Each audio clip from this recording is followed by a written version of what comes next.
bakoyoka yo bayoki mutu wana a moment bakofote bino mibale soki na commissariat bakoki bino te bakotinda bino devant un juge. Et bateau boyaka ko commenter na makambo yo quand vous habitez dans les pays d'Afrique là où il n'y a pas la loi, ce communique dossier oyo ofanda kanon na Congo Kinshasa ne viens pas t'en mêler de dossier oyo mboko fanda kate au voyage kate oyakate. La personne qui peut venir intervenir sur ces dossiers, c'est la personne de Sarah Tola. Parce que Sarah Tola, il y a son visage na ba accusation oyo. Sarah Tola ayaka Belgique, ayaka France. Donc du moment que azo figuré na ba accusation oyo et koki comporter peu préjudice. Donc ça veut dire que lors de son arrivée en Belgique, à cause de là-bas Lukaeba convoqué été, elle doit aller se présenter que je suis accusée de harcèlement envers un enfant de 3 ans. Mais ce qu'on yebi que nano ya pototé, nano samba na pototé, o yebi lo ya pototé, o maîtrisez en côté, mais mettez-vous à l'écart. Dodo kolo s'il vous plaît. Parce que bofon na kana bamboka moko o bakangi bino na midi ino bengi colonel ayeko bimiso na midi 10. Bofon na kana mboka moko bakangi na 12h. Na 12h05 o bengi musicien moko atindeli porte parole na eso mukala na mbongo bae ba bimisi bino. Donc vous ne maîtrisez pas la loi. Parce que le pays là où vous résidez, il n'y a pas les lois. Il y a pas la loi na pays obino bofanda. Alors ça veut dire que koya kokota na kati ya dossier oyo ozo na Afrique ozo maîtriser l'autre côté et ça kotia muninga encore en danger. Ndeti na okinde komoka lobi mama Congo soko kena ndaku ya Karine ko kene note po makambo ezo zelo kuna toza na pays de droit soki na kena ndaku na ye amoninga liboso ndaku na ye ifa benga mbila.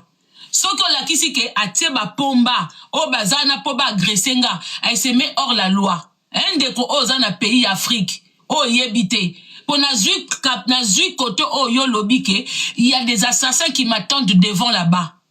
Bon mon dossier nde ezokende na zui parti o ndeko o lobike soki na kena ndaku wana batu baza wana ba atie batu wana na yebite soki batu wana bazaba na bana ba carte.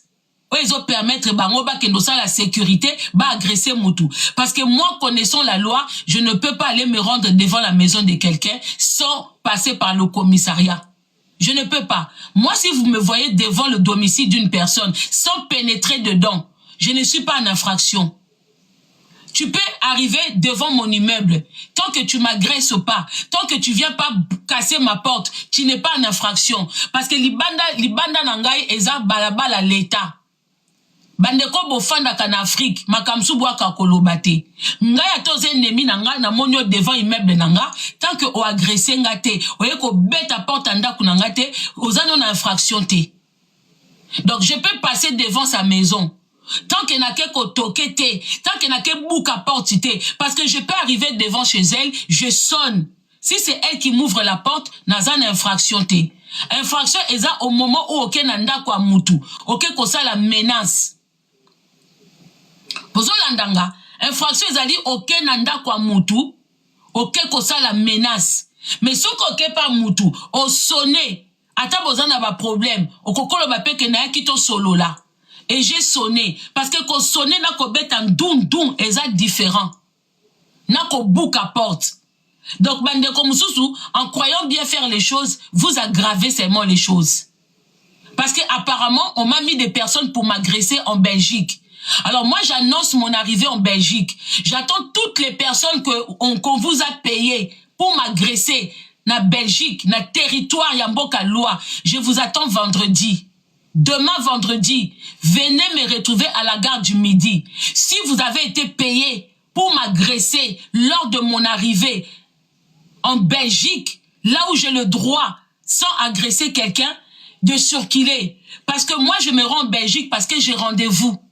J'ai rendez-vous. Je me rends pas en Belgique par visite ou visite familiale, visite amicale. Non, j'ai mon rendez-vous. J'ai le papier que j'ai téléchargé. J'ai un rendez-vous. Et puis, les gens qui m'ont donné ce rendez-vous-là, c'est des représentants de la loi. Donc, yo moutou, lui, il appelle ça R, comme à midi. Demain à midi 30, je suis à la gare de Midi. Oui. Et j'ai rendez-vous avec les autorités. j'ai rendez-vous au commissariat. Donc cela veut dire que tant que nazo tchama kolonanga, j'ai le quoi me justifier pourquoi je suis venu en Belgique. Je suis pas venu en visite touristique. Rendez-vous. Boyoki. Donc venez m'attendre à la gare de midi. Vous que Karine Mokondima Bolina a payé. Vous qui êtes payé par la personne de Karine Mokondima Bolina pour venir m'agresser. Donc venez m'agresser. Venez m'agresser. Ngai si bafunda kingake na lingi na agresser moi na oyo. Alors cet enfant, il faut pas protéger ye. Il faut école et yeba ke moi noyo ba oluke basale mabe. Il faut ba services sociaux ba yeba ke ba oluka basala moi no mabe. Il faut pe commissariat et yeba ke ba oluka basala moi no mabe. Ce que zabiso oui, ce que zabiso te OK, il faut pas faire l'enquête.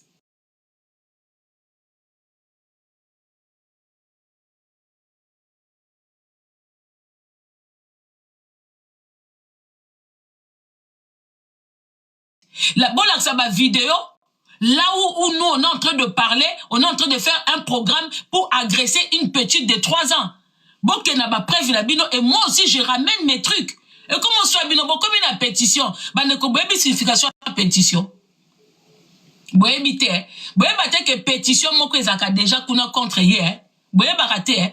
Donc vous pensez que c'est vous qui faites les choses et biso toi ba nyama bangoulou, hein. Biso ne te bossa maka.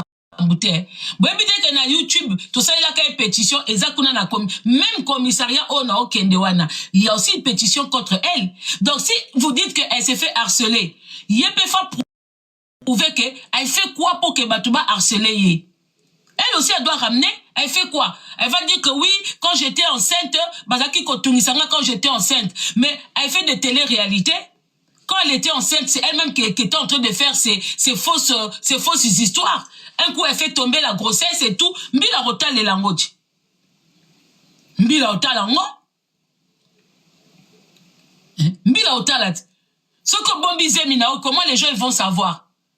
Hein? Grâce Mbizi bazaki na Zemia, bané ba agressa bango. Bané ba harcela bango. Ba gloro langi ba boti na ba réseaux sociaux. Combien de personnes awawa qui travaillent avec nous, qui ont eu leurs enfants, leurs grossesses ici? Pourquoi c'est moi elle?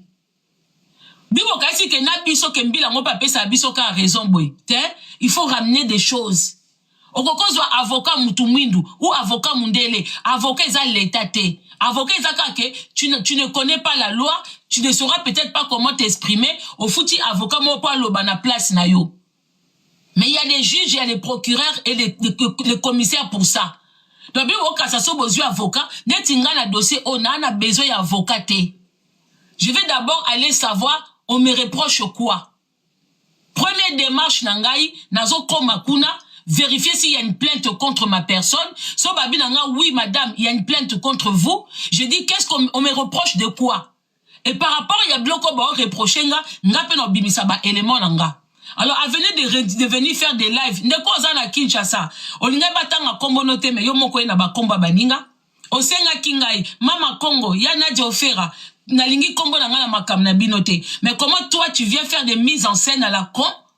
Ozo ko beta masolo ezanga mutuna makolo, yo moko zo mikotsa na kati. Il y avait pas ton nom dans l'histoire.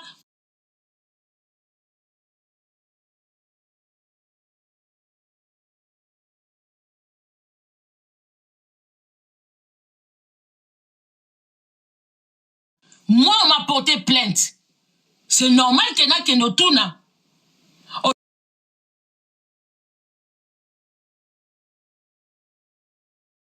Et pourquoi bozo zwa kombo na ngabo tiango likolo?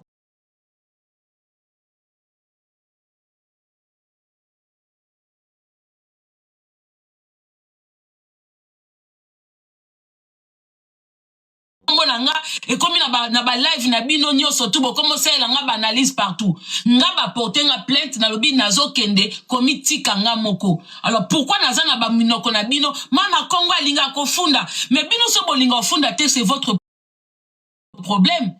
Toza na pays à loi, personne ne doit faire justice soi-même.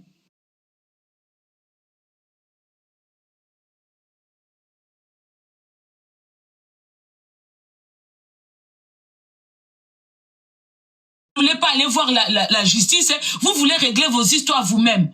Non, moi je suis désolée, moi je ne règle pas mes histoires moi-même. Il y a des histoires où on peut régler en amical, mais il y a des histoires, il faut avoir recours à la justice. Vous êtes malade, vous vivez dans quel pays? Vous vivez dans quel pays? Quand il vous arrive quelque chose, premièrement, pour te sécuriser toi-même, va te rendre à la justice. Tu es dans un pays d'Europe ou d'Amérique. Tu penses que tu peux avoir raison, mais si tu te fais justice toi-même, tu perds ta raison. Tu peux avoir raison, mais si tu te rends justice toi-même, tu peux perdre ta raison. Confondez des âmes à bête, confondez tout d'abord protection. Confondez tout d'abord protection. Vous prenez tout en mal. Vous êtes en Europe. Au fond de la porte, au Kende. Te, Bengambila. Moi, les jours que Karine envoyait 10 personnes m'agresser en bas de chez moi, avant de descendre, j'ai appelé le commissariat. J'ai dit, il y a des gens en bas de chez moi. Bangoku Babi, madame, ne sortez pas. La première chose que la personne le policier que j'ai eu au téléphone, il a dit, madame, ne sortez pas de chez vous. Moi, j'ai dit, non, je dois aller prendre les images. Babi, prenez les images, mais mettez-vous en sécurité. Donc, quand j'étais là-bas, c'était pour filmer les personnes. Vous êtes malade. Je ne sortirai pas. Je dois d'abord me mettre, parce que ceux qui n'ont mis la sali action, je suis en tort aussi.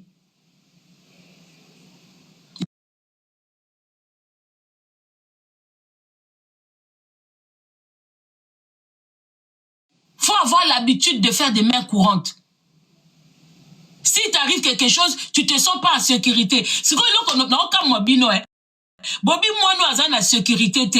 Que bisom tout tient en sécurité. Mais ce qui nga na kekuna, quand tu nous permettre l'état et ça la banquette. Bino Bobby que moi nous azan en danger. Kasi ko kende nanga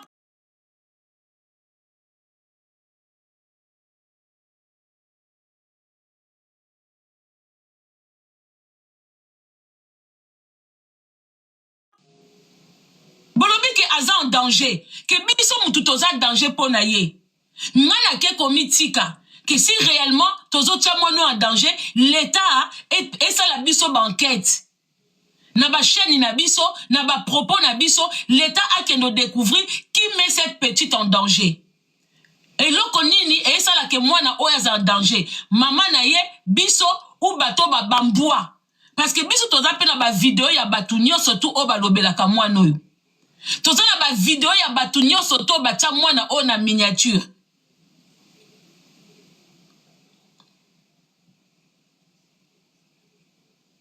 On a tout ça. Et moi, vous allez me montrer à quel moment j'ai eu à parler de cette petite fille. Boko Luka, l'état pas à Luka, à fouiller na ba chaîne na biso. Ce qui li kambo est commis la justice, qu'on parle lingala ou pas, l'état ce qu'a moni moi na 3 ans, aza en danger, bako fouiller ba chaîne na biso nyonso. Na ba propos na biso. Bolo bateko, bobanda ki na zemi, te na zemi ye moko abando sa la théâtre. Ye moko mtabando sa la théâtre na zemi na ye, elle-même. Pour Batouba comme Olobele Nazemi, parce que yépe. Et n'oubliez pas qu'elle aussi, elle a des vidéos là où elle insulte les enfants des gens. Babi Sopetoza, et puis Nazana ba chaîne tout ya batoyo, oh yatinda neti biso. Moi, j'ai personne qui insulte pour moi. Je n'ai pas d'adepte. Je ne dépends de personne. Mais elle a tout un groupe. Donc, comment quelqu'un qui est victime, elle a tout un groupe de gens qui travaillent pour elle, qui insultent les familles des gens, qui mettent les gens en miniature pour elle. Et c'est elle la victime. Tout ça là, c'est des questions que moi, je vais aller poser là-bas. Parce que le mot victime là, n'a-t-on comprendre le sens nangote. C'est qui est victime dans l'histoire? Quelqu'un qui a un groupe de gens qui travaillent pour elle, qui insultent pour elle matin, midi, soir, ou c'est des gens qui viennent répondre contre les insultes. Tout ça là, il faut l'état Zouabiso.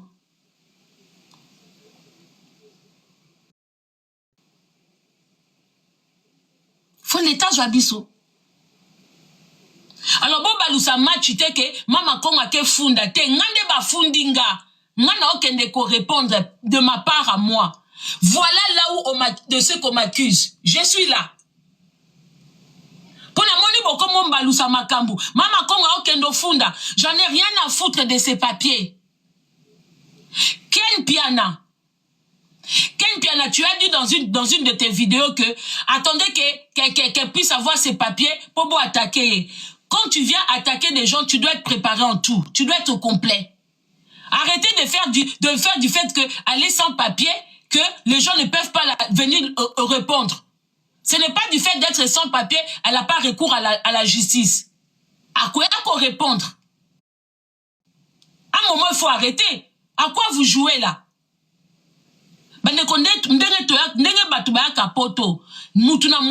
Comment se comporter na poto? Na opé bino exemple moko la famille. Na loba yango. Bino bozo ya poto. Bande ko poto oyo. Bino o bozo uta Congo bozo ya. Boza ba star te. Les stars, faut pas. Parce que le mot star là. Ici na bambela bino bozara ba star. Na toi na tia bino liboso. Moi, star, c'est vous. Vous n'êtes pas des stars, vous êtes des stars.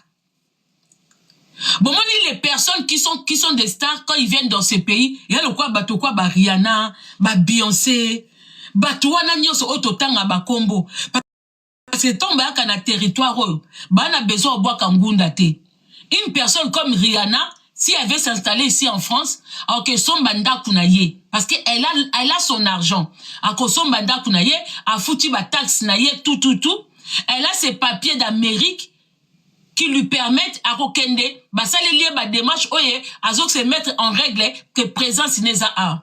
Vous venez dans des pays comme ça, oyo, il faut que bois Kangunda, bandeko. Et si vous bois Kangunda wana, il y aura toujours un Congolais. Et là, que bon ma binango wana.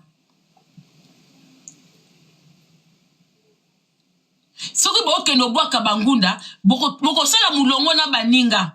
Pour renouveler, batumsu basala assemblant à quelque fanda na ba province moko esika batumwindu bazé belete, mais tu tomberas toujours sur quelqu'un. Tu veux t'en sortir dans ces pays, tu es obligé de travailler. Parce que pour travailler, on peut croiser kaka bandekono ba congolais na musala. Alors si tu joues les stars, na musala okoka soni, batuba mona yo, bobando vivre caché, alors que vous avez pas de possibilités. Yango besoin ko china batu na réseaux sociaux. Parce que mode de vie au bongi bo vivre wana, ce n'est pas ezako s'adapter na ba binote na ba pays oyote. Bato bakoki ko vivre na ba moment wana eza ba politicien ba utaka Afrique aza na mbongo ayibi ndeti ba 1 million na Congo soka ye awa bomoni ana mboka oyo tu peux ne pas avoir des papiers mais soko ye ba contrôler mbongo na yo tu as de quoi acheter un bien ici ils peuvent te donner. Moi je connaissais un monsieur à l'époque na Fontainebleau. Il était sans papier ba pesa kay régé aliana tierce mbongo ebele a beta tiercé à liambong et belé. Et pour mbongo wane ebima na France cité, ils l'ont régularisé. Ils l'ont régularisé pour mbongo et les kake belé. Congolais wana, même na banque ba pesa ye mutupo abando ko gérer mbongo wana. Ils l'ont régularisé pour ne pas que mbongo wana ebima. Nana ba modératrice cité, hein. Donc si vraiment réellement boza na ba mbongo et belé, ba procédure au bino bo vivre na ba Belgique. Hein? Ba chinois ba tchara très vite. Karine Mokonji. Ba chinois. Ba zora très vite ba témoin la Chantal Bola ba fingi ki zengi. Donc il y a une arieta za spécial. Koleka bano nyoso mso to botara. Aya Karine Mokonji. Karine yo moko na YouTube. Ozo la danoise na bana ya ba jeune fille bana la danoise. Et son abosante ozo otanda bana la dona nyoso 4 so 5 o tia bana la bino bato boye ko yeba Karine kaka sikoyo boyebi Karine kaka sikona ne loko nini na TikTok. Karine atanda bana la danoise kaka moko sala ba live na YouTube. Karine azo finga bana la danoise moko hein. Karine azwa mama na Raisa Pindi. Mama la Raisa Pindi, batia mama la Raisa Pindi, batia na miniature, bazo finga mama wana.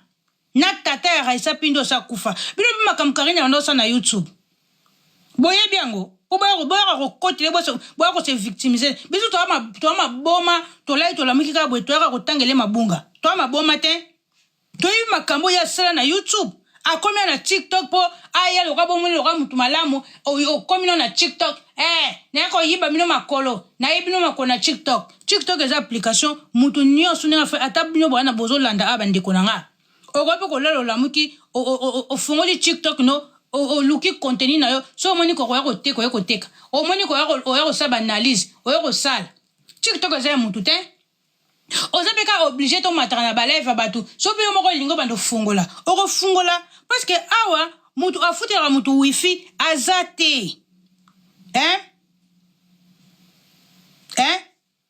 mutu afutela mutu wifi awa azate mutu nozo azana droit asala kota TikTok aye TikTok na yibi bino makolo na bote bino makolo na kata TikTok na bote bino makolo na réseaux sociaux na yibi bino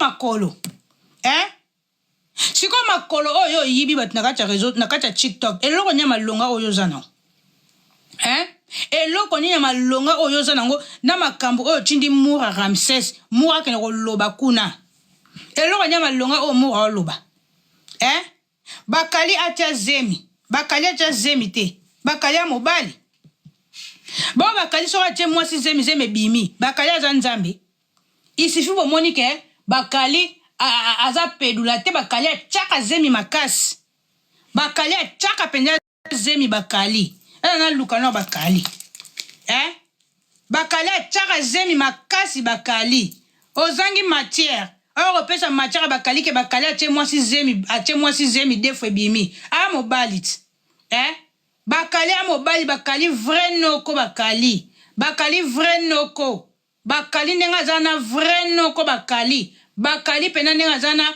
vrai noko ya kosamba te bakali okoloba ke bakali ache zemi bimi nde bozane so bakofunda mabole asalaka etali biso te biso toya dossier Arieta biso toza koya dossier Arieta ndenga alobi ke biso toni toboma Arieta dossier Arieta nde biso toya bona na take no bakali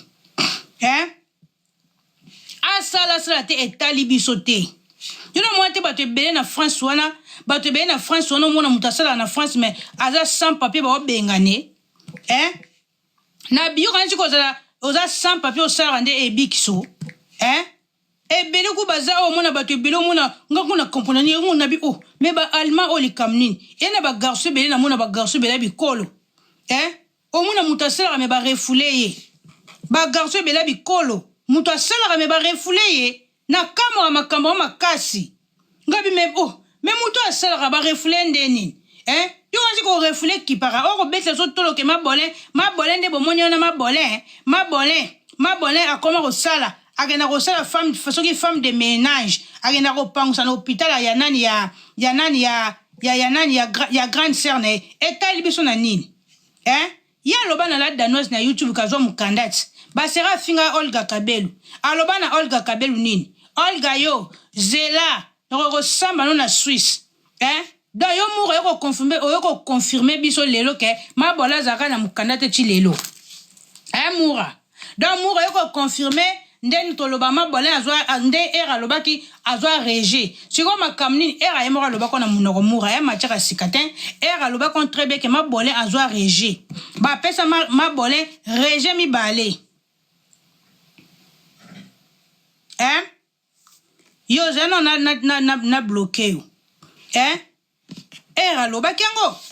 era alobaki yango abi mabole bapesa ke reje ana avis de quitter mabole ndenge zana ana keba mabole bino bokanga makamba mama Kongo motema mabe mama Kongo agena kofunda mabole no Karine na ba plainte ebele Karine na ba plainte ne ebele omoni Olga Kabelu ndenge zana agena kofunda mabole agena kofunda Tamir Blessing bonsoir na ordre de quitter merci la femme noire nana méchant mabe mabe limbisanga merci pour na no corriger nga ordre de quitter nga kuma kamba na yebe on te parce que nga nzamba sanga grâce na ya poto na yebi pasha mukanda te limbisanga ma belle ordre de quitter merci ma belle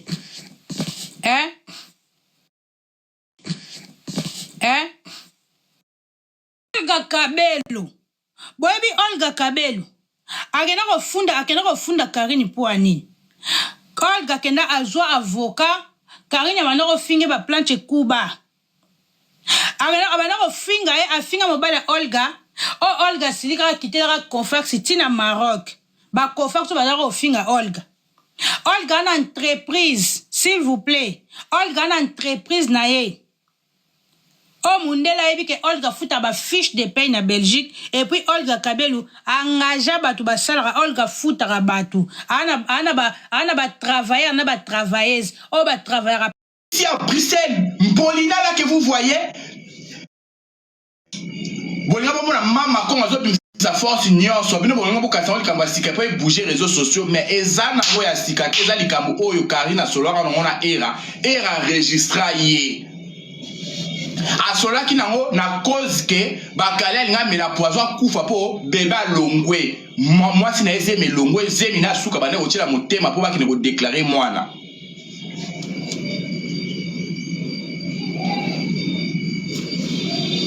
donc c'est ça zemi longwe po bakali anaka kufa moninga zo fortifier alobi ngape ba pesa nga refi ce qui pe makamni nango bino batapoto kuna boyebi que par rapport à boye talanga basunga kingai na koma ko sala nazo sala place boye ba fiche de paye na ngande ko sunanga nde esunanga na koti ya recours c'était ça lokola era motema tamala tikala ko ndimate ke Karina salaka bazo salele ba dossier pour na makamna ya mukanda enregistrer ye tangu boyo kaki era tamba bebani abingana na makambo basuna bina loba mokile ko bouger ezaki makambo wana lokola tali question abia loba mon réseaux sociaux awa azala ridicule et puis aussi c'est crédibilité ba ko banga ye que yo ndeni makambo solo kana muninga bo tapoter live ndeni makambo solo kana muninga oyo ko bimisa na réseaux sociaux ba te belé ba banga ye akoma na manque de confiance envers ye nde bo mona zu dossier union so ke ko glisser la mama Congo parce que mama Congo au toucher loin parce que papa yo simbia mundele wana aza per moi personnalité malgré tout les bosso on sera à faire non que le refilmer ndaku papa batu azaki na moi par humanisme atala eke Karine banda ko fana na ndaku na ye le ko za ma réseaux sociaux atika kama à côté mais cette fois-ci papa tienne oyo ko bambaye wana obimise na liste ba falsifier ba dossier papa tienne pe a porter plainte ngana informer yo parce que à l'objet trop c'est trop au diffamer la combo na trop ou exposer via manaya qui payote mais cette fois-ci diffamation na yo il faut bosuka na mpe na justice tango koma na ndaka mbolina po filmer biso nda garage o mbona lalaka garage oyo ke no filmer place mbona lalaka ngana pesio concert ke ya nanga ya naja siko papa tien na histoire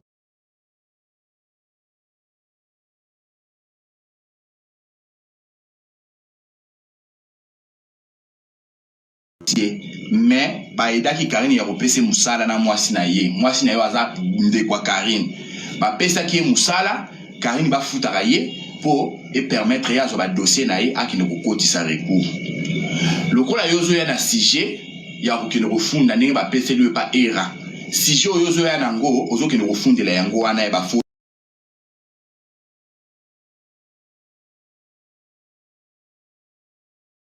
ouvrir à salaka aucune gosenga ba fiche de paye gosenga ba ko bimisela ya musala place ya Sara en hôpital aza femme de ménage à torchon na hôpital ya grande sœur na ye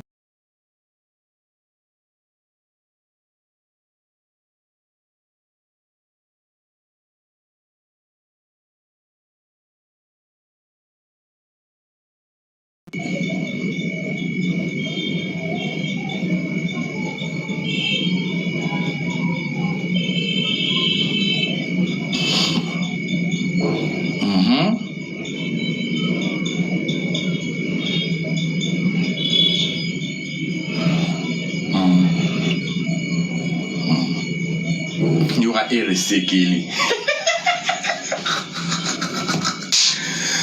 Voilà, donc Mama Congo aza eloko okobimisa bino ya sika kuna na Bruxelles te marabu o okobimisa yango o nga na zolo bana bino yango na lobi na bino tanga okoma vendredi yango na Bruxelles Mama Congo na bina informer yo mama na ngai keka na l'état suka na l'état toko kokino ko filmer ba adresse ba tuté mama parce que mokile komi mabe nde makambo ezokendela tout le monde est prêt tout le monde est préparé keka na kuna na mbila kene ko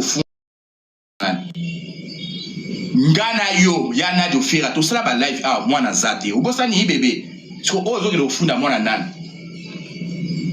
omoni mo ko rando mo pe serva bino leçon te pour so ozo sala rando on ba rando zate kama mutu zate kama mayele rando zate ofando lalo la mko bitene ko sala rando faut sala rando intelligent yo mo pe na dossier musuto ngo so na ko bossa pe dossier pour dia ba yebike na saka vérité awa et na saka rando awa guerre atoba ki mwana zati siko ono ke kufunda na police wana eko supangati yo mopo tiki vome ke lo kufunda mama na ba dossier o ba kosi pa era wana ki o ba falsifier ba dossier a falsifier ba fiche de paie que no kufunda na wana au moins parce que o kozola mope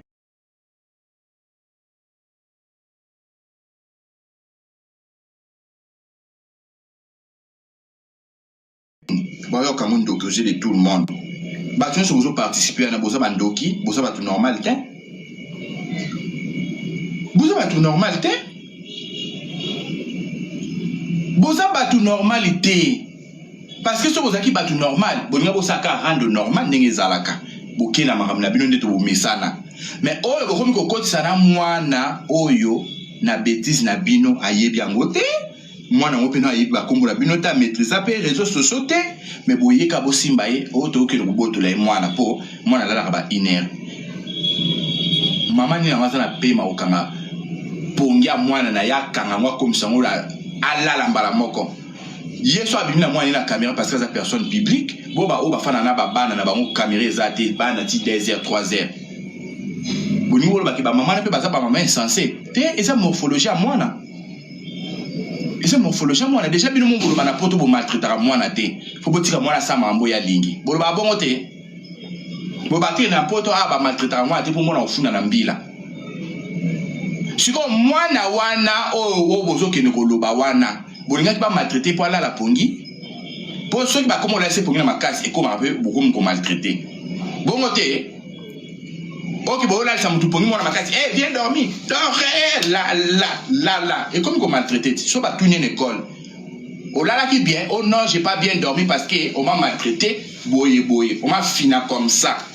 Pour que là. Car c'est comme ma bête. Voilà, comme infraction. Boye bien, ôté. Alors, faut moi là, na ROE Sengeli, na Ngongo ya Lingeli, na ROE CP là. Déjà et subi non detina nini mutu amutaza na foyer na ye mutu amutaza bana ya edikaka bino pe bo edike ya bino bana bozala pe na bana na bino botila ba misu rando auto salaka eza ya biso na biso parce que on se connaît dans les réseaux sociaux mais so kotiti na vie ya mutu o détruire et komi kindoki